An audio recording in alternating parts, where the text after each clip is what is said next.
जय हिंद दोस्तों, कैसे सब लोग। उम्मीद करता हूँ सही मस्त होंगे, अपने शिक्षण कार्य में व्यस्त होंगे। स्वागत है सभी का 7 जुलाई 2025 के एग्जाम में। और आज हम करने वाले हैं असिस्टेंट सामाजिक विज्ञान के मोस्ट और इम्पॉर्टेंट क्वेश्चन, जो कि कंटेंट प्लस पेडागोजी से ज़्यादा क्वेश्चन रहने वाले हैं। क्लास जो है बहुत ही महत्वपूर्ण है।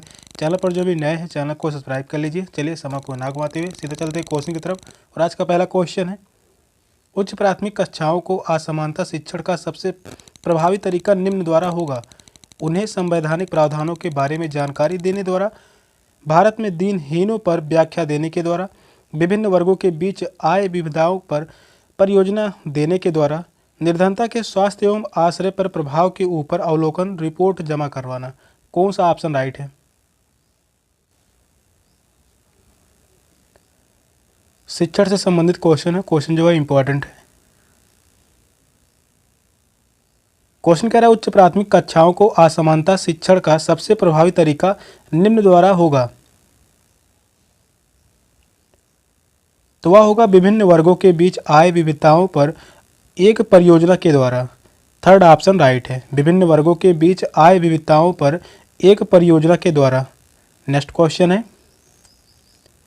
हाशियाकरण से निपटना पर एक सामूहिक परिचर्चा के लिए दो विचारों पर ध्यान कीजिए। विचार एक है, एक शिक्षक को केवल विद्यार्थियों की समान पृष्ठभूमि के आधार पर ही समूह बनाना चाहिए। विचार दो कह रहा है, शिक्षक को विद्यार्थियों को निर्देशन देना चाहिए कि वे केवल सिद्धांतों पर ही परिचर्चा करें और उससे संबंधित वास्तविक घटनाओं की परिचर्चा से बचें। अति उपयुक्त विकल्प का चयन करें। ऑप्शन है केवल एक ही प्रासंगिक है। सेकंड ऑप्शन है केवल दो ही प्रासंगिक है। थर्ड ऑप्शन है एक दो दोनों ही प्रासंगिक है। दोनों ही प्रासंगिक नहीं है। कौन सा ऑप्शन करेक्ट है? यह क्वेश्चन जो है 2023 में पूछा गया है। क्वेश्चन जो है इंपॉर्टेंट है।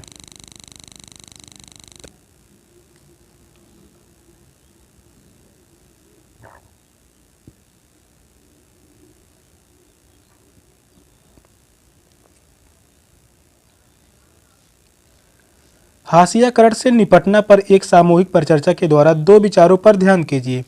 पहला विचार कह रहा है, एक शिक्षक को केवल विद्यार्थियों की समान पृष्ठभूमि के आधार पर ही समूह बनाना चाहिए। यह बात जो है गलत है। केवल विद्यार्थियों की समान पृष्ठभूमि के आधार पर ही समूह बनाना चाहिए। यह विचार होगा गलत।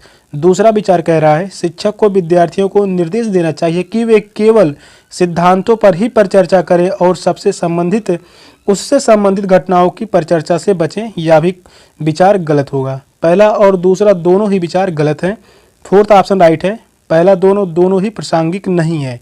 फोर्थ ऑप्शन राइट है। नेक्स्ट क्वेश्चन है, निम्नलिखित कथनों पर विचार कीजिए और सही विकल्प चुनिए। कथन पहला कह रहा है, प्रत्यक्ष निर्देश पद्धति में छात्र निष्क्रिय होता है और शिक्षक अधिगम के क्रम को निर्देशित करता है। दूसरा कथन कह रहा है, पूछताछ पद्धति में छात्र सक्रिय भूमिका निभाते हैं लेकिन शिक्षक निष्कर्ष तय करता है। ऑप्शन है कथन एक गलत है परंतु दूसरा सही है। पहला और दूसरा दोनों ही गलत है। पहला सही है परंतु दूसरा गलत है। दोनों ही कथन सही हैं। कौन सा ऑप्शन करेक्ट है?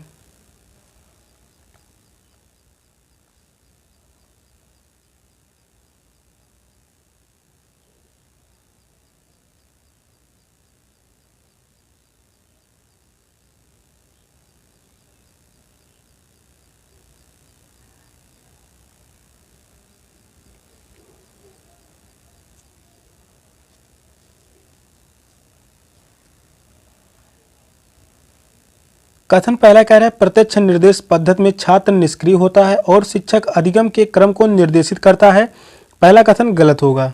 दूसरा कथन कह रहा है, पूछताछ पद्धति में छात्र सक्रिय भूमिका निभाते हैं लेकिन शिक्षक निष्कर्ष तय करता है। दूसरा कथन जो होगा वह सही है। पहला कथन गलत है लेकिन दूसरा कथन सही है। फर्स्ट ऑप्शन ही राइट है। कथन एक गलत है परंतु दूसरा सही है। नेक्स्ट क्वेश्चन है, एक ग्रामीण क्षेत्र में हाशिए पर एक फिल्म की चर्चा और प्रदर्शन से सबसे उपयुक्त अधिगम के परिणाम का चयन कीजिए। विद्यार्थी डैश डैश ग्रामीण जीवन की विशेषताओं को पहचानने में सक्षम होंगे।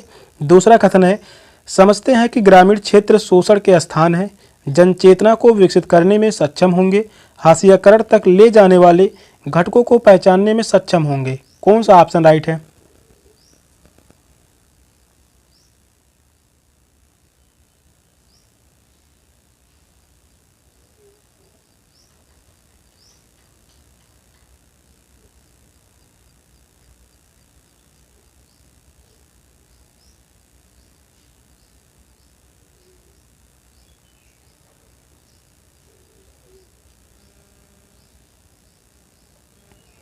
क्वेश्चन कह रहा है एक ग्रामीण क्षेत्र में हाशिए पर एक फिल्म की चर्चा और प्रदर्शन से सबसे उपयुक्त अधिगम के परिणाम का चयन कीजिए। विद्यार्थी हाशियाकरण तय तक ले जाने वाले घटकों को पहचानने में सक्षम होंगे। फोर्थ ऑप्शन राइट है, हाशियाकरण तक ले जाने वाले घटकों को पहचानने में सक्षम होंगे। नेक्स्ट क्वेश्चन है, निम्नलिखित में से कौन सी घटना एक बच्चे की गरिमा का हनन करती है? शिक्षिका एक बच्चे को बिना कमीज शर्ट के कक्षाओं में रहने को कहती है क्योंकि वह यूनिफॉर्म में नहीं था। सेकंड ऑप्शन है, शिक्षक एक बच्चे द्वारा घर पर उपेक्षा के कारण पैदा होने वाली कठिनाइयों का सामना करने पर एक अन्य शिक्षक के साथ चर्चा कर रहा है। एक शिक्षक छात्रा को साइकिल द्वारा विद्यालय पहुंचने के लिए कहता है। फोर्थ ऑप्शन कह रहा है, शिक्षक एक बच्चे को अभद्र भाषा के प्रयोग के लिए कक्षा में क्षमा मांगने के लिए कहता है। कौन सा ऑप्शन राइट है?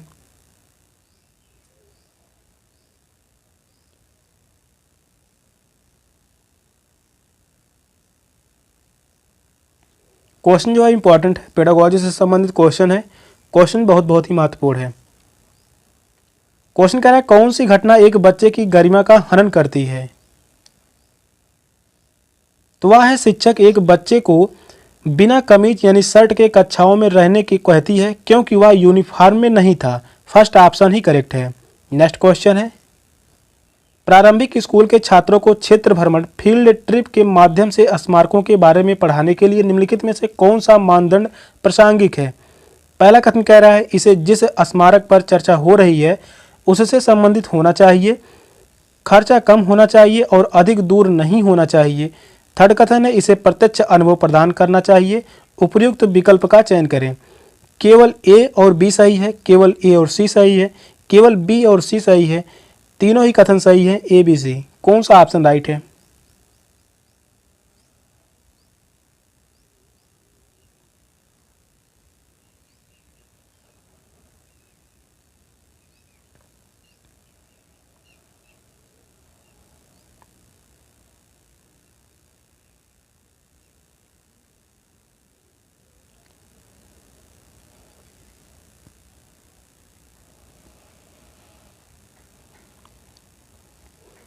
प्रारंभिक स्कूल के छात्रों को क्षेत्र भ्रमण फील्ड ट्रिप के माध्यम से स्मारकों के बारे में पढ़ाने के लिए निम्नलिखित में से कौन सा मानदंड प्रासंगिक है?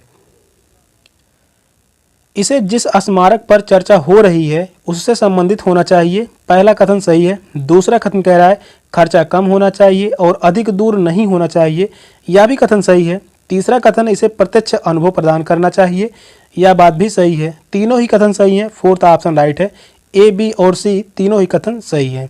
नेक्स्ट क्वेश्चन है, निम्न में से कौन सा कथन लोकतांत्रिक कक्षा कक्ष की विशेषता नहीं है? पूछा है लोकतांत्रिक कक्षा कक्ष की विशेषता नहीं है। छात्र कक्षा को गतिविधियों हेतु कार्यक्रम का निर्णय लेते हैं। छात्र केवल शिक्षक को सुनते हैं व उनके निर्देशों का पालन करते हैं। छात्र अपने विचारों को स्वतंत्रतापूर्वक अभिव्यक्त करते हैं। फोर्थ ऑप्शन कह रहा है छात्र अधिगम कार्य पर प्रश्न पूछते हैं और उसका आकलन कर सकते हैं। कौन सा ऑप्शन करेक्ट है?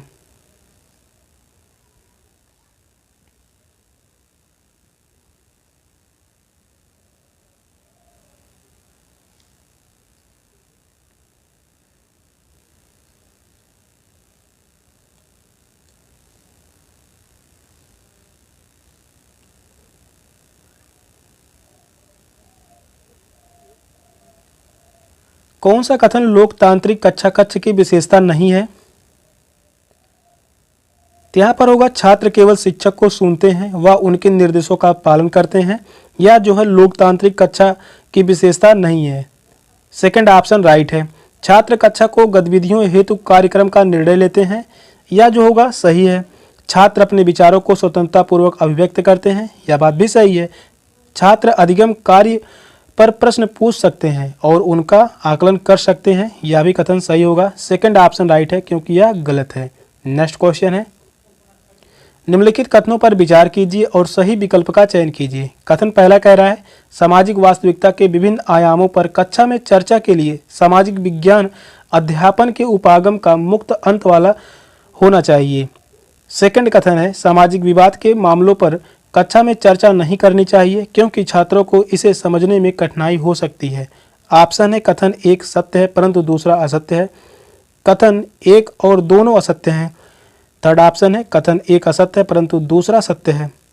फोर्थ ऑप्शन है दोनों ही सत्य हैं। कौन सा ऑप्शन राइट है?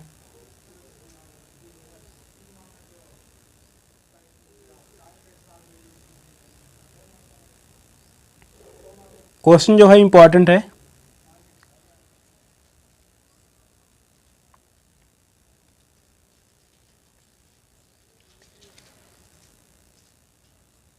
यहाँ पर दो कथन दिए गए हैं, इन दोनों कथनों में कौन से कथन सही है? कथन पहला कह रहा है सामाजिक वास्तविकता के विभिन्न आयामों पर कक्षा में चर्चा के लिए सामाजिक विज्ञान अध्यापन के उपागम का मुक्त अंत वाला होना आवश्यक है। पहला कथन जो होगा सत्य है। दूसरा कथन है सामाजिक विवाद के मामलों पर कक्षा में चर्चा नहीं करनी चाहिए क्योंकि छात्रों को इसे समझने में कठिनाई हो सकती है। यह बात गलत है। दूसरा कथन असत्य है। पहला सत्य है परंतु दूसरा असत्य है। फर्स्ट ऑप्शन ही करेक्ट है। तो इस क्वेश्चन का जो राइट आंसर है ऑप्शन ए। नेक्स्ट क्वेश्चन है एक द्वितीयक स्रोत सम्मिलित करता है भगत सिंह द्वारा लिया गया एक पत्र मार्च 1931 के एक अखबार की कतरन भारतीय क्रांतिकारियों पर पाठ्यपुस्तक भगत सिंह की कारागृह में फोटो। कौन सा ऑप्शन राइट है? क्वेश्चन जो है यह बहुत ही महत्वपूर्ण है। यहाँ पर पूछा है एक द्वितीयक स्रोत सम्मिलित करता है, किस ऑप्शन में?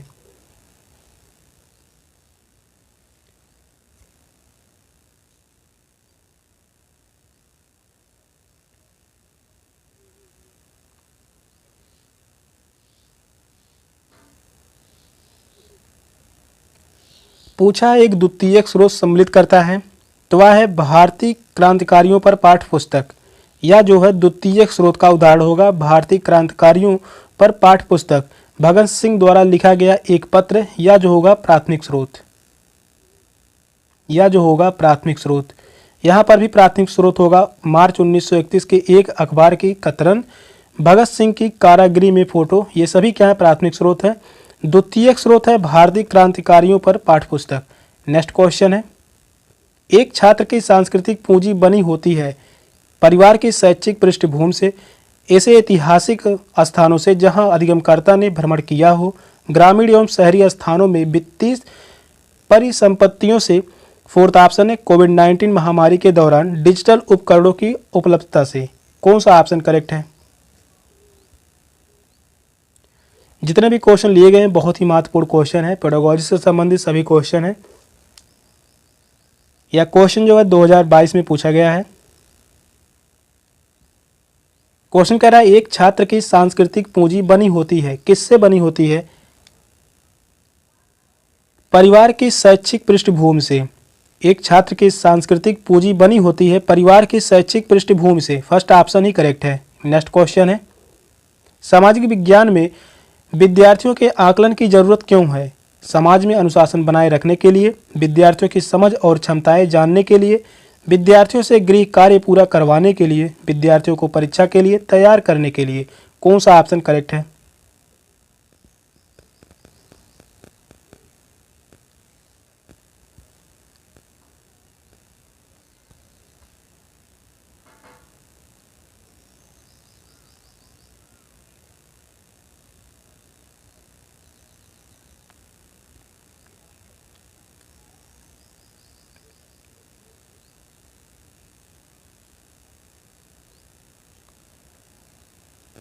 सामाजिक विज्ञान में विद्यार्थियों के आकलन की जरूरत क्यों है? विद्यार्थियों की समझ और क्षमताएं जानने के लिए। सेकंड ऑप्शन राइट है। विद्यार्थियों की समझ और क्षमताएं जानने के लिए विद्यार्थियों के आकलन की जरूरत है। सेकंड ऑप्शन करेक्ट है। नेक्स्ट क्वेश्चन है वर्ष के अंत में कक्षा 6 के बच्चों में ग्लोब विषय पर भ्रांतियों को ज्ञात करने के लिए किस प्रकार के आकलन की आवश्यकता है? रचनात्मक आकलन, योगात्मक आकलन, स्व आकलन, सहपाठी आकलन। कौन सा ऑप्शन करेक्ट है? क्वेश्चन यह भी बहुत ही महत्वपूर्ण है।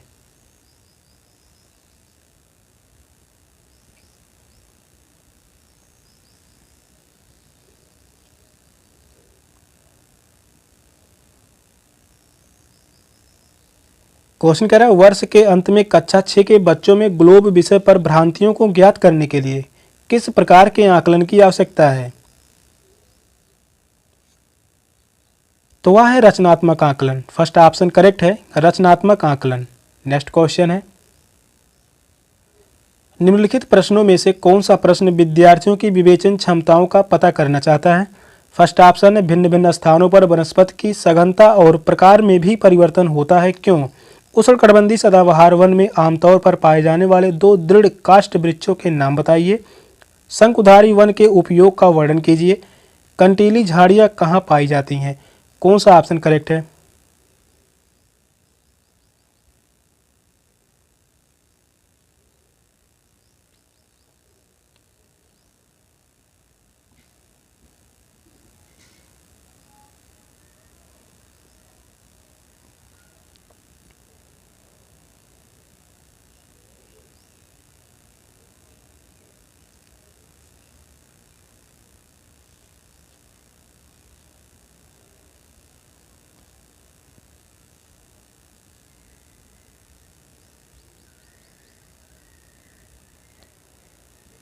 निम्नलिखित प्रश्नों में से कौन सा प्रश्न विद्यार्थियों की विवेचन क्षमताओं का पता करना चाहता है?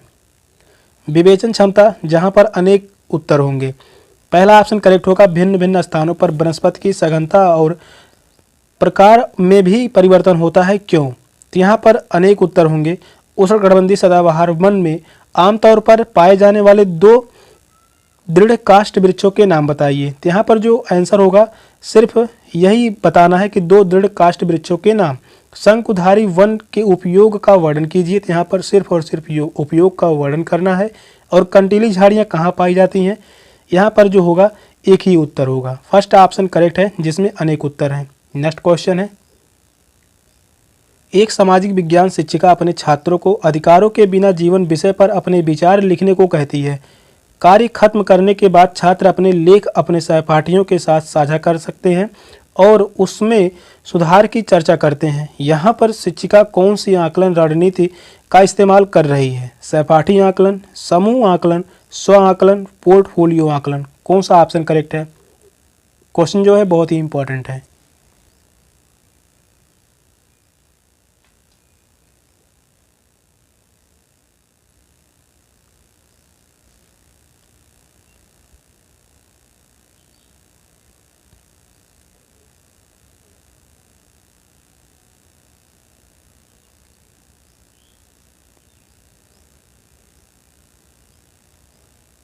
एक सामाजिक विज्ञान शिक्षिका अपने छात्रों को अधिकारों के बिना जीवन विषय पर अपने विचार लिखने को कहती है। कार्य खत्म करने के बाद छात्र अपने लेख अपने सहपाठी के साथ साझा करते हैं और उसमें सुधार की चर्चा करते हैं। यहाँ पर शिक्षिका कौन सी आकलन रणनीति का इस्तेमाल कर रही है? तो यहाँ पर शब्द आया है सहपाठी के साथ साझा करते हैं, सहपाठी आकलन। फर्स्ट ऑप्शन ही करेक्ट होगा, सहपाठी आकलन। नेक्स्ट क्वेश्चन है,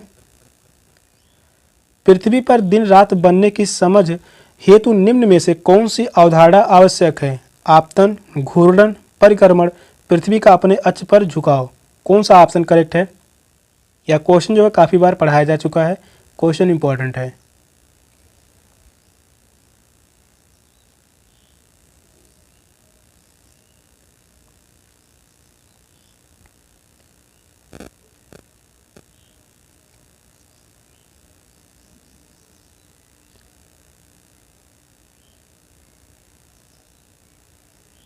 पृथ्वी पर दिन रात बनने की समझ हेतु निम्न में से कौन सी अवधारणा आवश्यक है? तो वह है घूर्णन। सेकंड ऑप्शन करेक्ट है, घूर्णन। सेशन का लास्ट क्वेश्चन था। क्वेश्चन कैसे लगे कमेंट में जरूर बताइएगा। चैनल पर नए हैं, चैनल को सब्सक्राइब कर लीजिए। मिलते हैं फिर की क्लास में, तब तक के लिए बाय बाय, टेक केयर, जय हिंद।